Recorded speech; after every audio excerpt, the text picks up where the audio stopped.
ఇక మనం 6 రోజులు లోకంలో జీవిస్తాం. లోకంలో జీవించినప్పుడు మన హృదయం, దాని యొక్క విధానం, దాని యొక్క ప్రవర్తన ఎలా ఉందో మనం పసిగట్టాలి. ఎప్పటికప్పుడు వెరిఫికేషన్ చేసుకోవాలి మన హృదయాన్ని. ఎందుకంటే దేవుని వాక్యం స్పష్టంగా చెప్పింది, హృదయము అన్నింటికంటే మోసకరమైంది, అది ఘోరమైన వ్యాధి గలది. ఆయనేమో హృదయం అన్నింటికంటే మోసకరమైంది, ఘోరమైన వ్యాధి గలది అని రాయించాడు.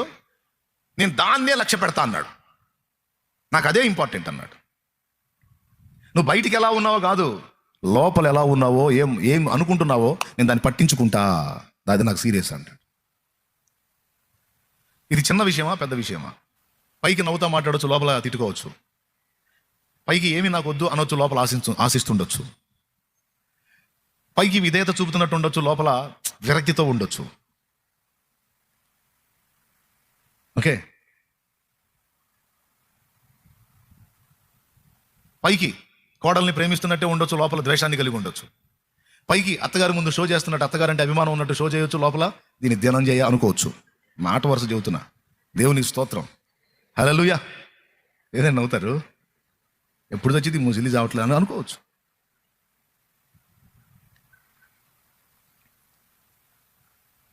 భక్తి సాధన చేయాలనుకున్న ప్రతి ఒక్కరికి ఇదిగో దీన్ని బ్యాలెన్స్ చేసుకోవటం నంబర్ 1 అవసరము అని చెప్తున్నా. నంబర్ 1లో ఉండాలి ఈ పాయింట్ అని చెప్తున్నాను నేను.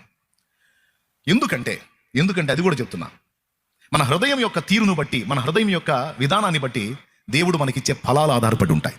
అందుకు ఈ మాట చెప్తున్నా నేను.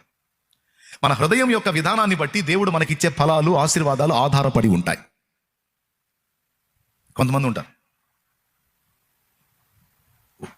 ఒకడు కనపడ్డప్పుడేమో వాడి దగ్గర 2 ఏళ్ళు ఎంతరా, 2 ఏళ్ళు 3 ఓకే నీ 3 కరెక్ట్ అంటాడు.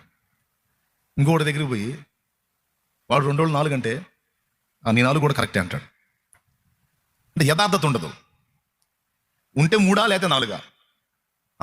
కొంతమంది హృదయం ఎలా ఉంటుందో తెలుసా, 3 దగ్గరికి పోయి 3 అంటాడు, 4 దగ్గరికి పోయి 4 అంటాడు. ఇందులో ఇంకోటి 5 వెళ్ళాడు అనుకో, 5 2 రోజులు 5 పర్ఫెక్ట్ 5 అంటాడు. అంటే యథార్థత లేని హృదయంలో ఎన్ని రకాల షేడ్స్ ఉంటాయో బైబిల్ చెప్పింది. అర్థమైందా? ఎన్ని రకాల షేడ్స్ ఉంటాయో. అన్యాయం ఉంటుంది హృదయంలో, న్యాయం ఉండదు. సొంత వాళ్ళని ఒక రకంగా, బయట వాళ్ళని ఒక రకంగా. దేవునికి స్తోత్రం.